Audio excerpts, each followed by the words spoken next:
the biggest sport on earth by every metrics. Totoo. No offense. By every metrics, it's the biggest sport.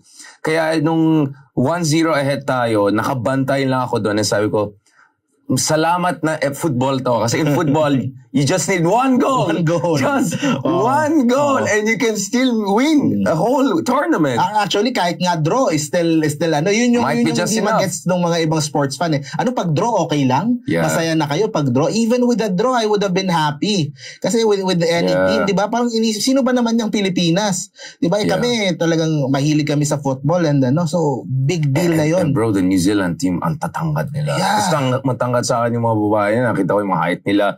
6 foot tall, 6 foot 1, 6 foot 2. Like, it was a dominant team. And nakaka-nervyoso yung match kasi 70% of all possession sa kabila. So, imagine in basketball, if one team has 70, tambak yan by 60 points. Yung tipong, dalawang pasa mo na nakuha na yung kabila.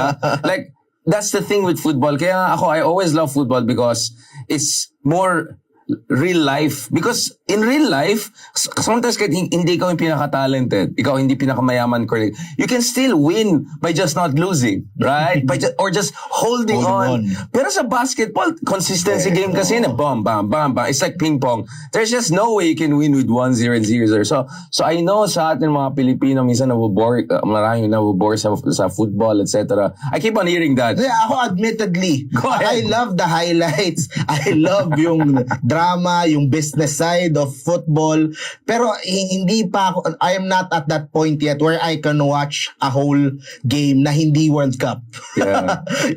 yung isang buong game na papanoorin mo tas matatapos yung laro 0-0. Yeah. Wala pa ako doon. But I love the highlights. I love yung skill na pinapakita ng mga players kicking the ball and controlling the ball. So doon part pa lang ako. Pero just like many other Filipinos, hindi pa ako doon na makakanood ng isang buong game. Just to watch them magdodraw lang sila. Tapos uwi na. Is it because attention span problem tayo? Siguro. Or because na-spoil din tayo sa basketball? Because Siguro. I don't mean it in a judgmental way. It's a quick gratification mechanism, no? Kagad, di ba?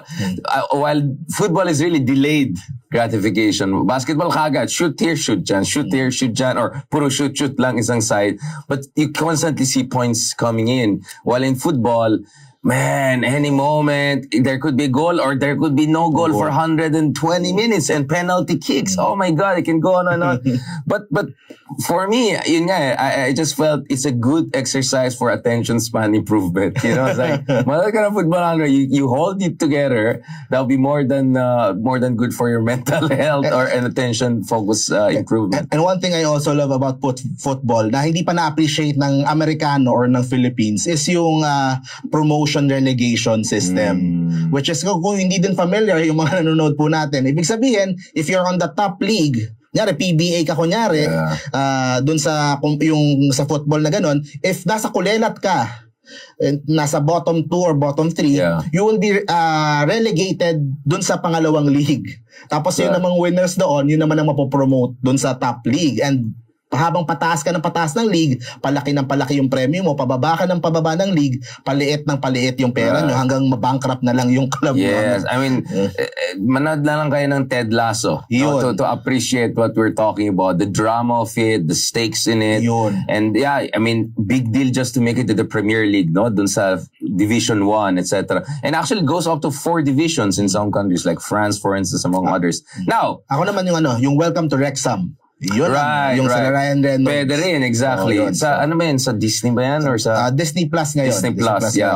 Apple naman yung isa. Now, you were saying, I'm sure as we were talking about football, lumalabas na yung mga nega dyan. And I know exactly what are going to be the negas, no? Let's start. Before we go to the team itself, because I heard, some people, medyo snidey. USB team lang naman yun. Hindi naman talaga mga Pilipinas yan. Like, well, let's talk about imports sa basketball ang mga half Filipinos, Jordan Clarkson, mga, okay. We'll go to that soon, no? Or even yung mga Phil Sham, diba? Bago tayo pumunta dyan, let's talk about misconceptions about football. football, no? And please feel free to push back against that. And then we'll talk about basketball, no? And there I'm gonna rely more on you. Number one misconception about football is that, nako, pang mayaman yan, pang konyo yan, yung mga konyo naglaro dyan sa BGC. But the thing is ngayon it's that way ngayon sa Pilipinas. That way ngayon. But if you look at it, the best talents on earth, Neymar, for instance, they come from favelas. Ito yung mga Tondo, ito yung mga, payatas ng Brazil. Iloilo. What's that? Barotac, Nuevo, province, Iloilo. yeah. Football is yung number one sport nila doon. Yeah, Kids are but the playing. reason I'm mentioning this is because you can say, well, at least sa probinsya may space. Because the argument here is, tingnan mo yung Manila, wala kang espasyo to play football. Kaya nga, I'm bringing the big cities of Brazil. And I see what you're saying. We'll go to that very shortly. Speaking of Iloilo, I want to say something about that. But what I'm saying is, number one, hindi lang siya hindi pang mayaman. And actually, you can do it even in urban slum areas. As you can see, if you go to Brazil, the best talents tend to come from that areas, no? From Pele to Neymar, a lot of them come from very poor background. They grew up in the slums in the big city of Brazil, and they made it to the highest level. Or look at the best player on earth today, Lionel Messi, no? Some would say Alan, but still, it's Lionel Messi for me.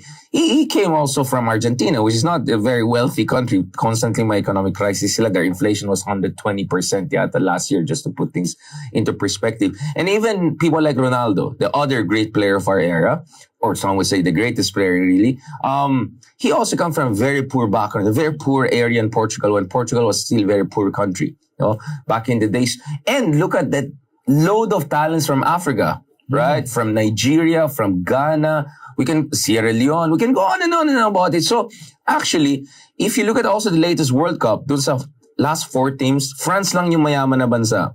Croatia, it's a post-conflict, newly rich country. I mean, it's not even rich yet, no? And then you have Morocco, which is even poorer than Philippines in per capita income. And then you have Argentina, which became the champion and are a developing country from Latin America. So, by every measure, this is not pang mayaman na sports, because you can clearly see it's the most popular sport, and it tends, and poorer countries tend to do very, very well, especially as we saw in the latest World Cup or in the roster of best players. The second thing I want to, because ganito, diba, bro, literally you can just put 2 rocks there, yun yung goal post mo, and then you need the ball. And then doon sa mga mas mahirap na bansa or mahirap na lugar, if you hindi mo ma-afford yung leather style na ball, merong plastic version na sobrang mura na 50 pesos lang. I played with that abroad back in the day. So, and then sometimes you can just put a chalk dun sa wall. Kunya, konti lang space nyo, ganyan kaliit, di ba? You can just play there. One side lang. Or chalk here, chalk there. So, you don't need even a ring.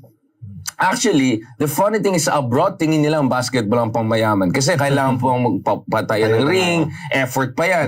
Yung football, 2 rock lang, pwede ka na maglaro, di ba? So, that's for me number one misconception na meron tayo sa football. And the other thing with football misconception that I think we have is that, there's a sense that hindi ito tugma sa atin. When I for whatever reason. And for me, actually, perfect siya sa atin because unlike basketball, and I wanted to defend basketball soon, hindi mo kailangan ng height sa football. You need height, though, to be a goalkeeper, but you still have goalkeepers who are 5'11" or 6 foot tall lang, which is a point guard height for professional basketball, just to be clear. You still can be very good goalkeeper. Like Onana, for instance, the new goalkeeper of Manchester United and Inter Milan recently, is I think just 6'1" tall.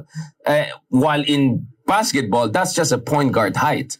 Right? Like my height is probably the shortest, like 5'11" is probably the shortest point guard you can have at the highest level, no?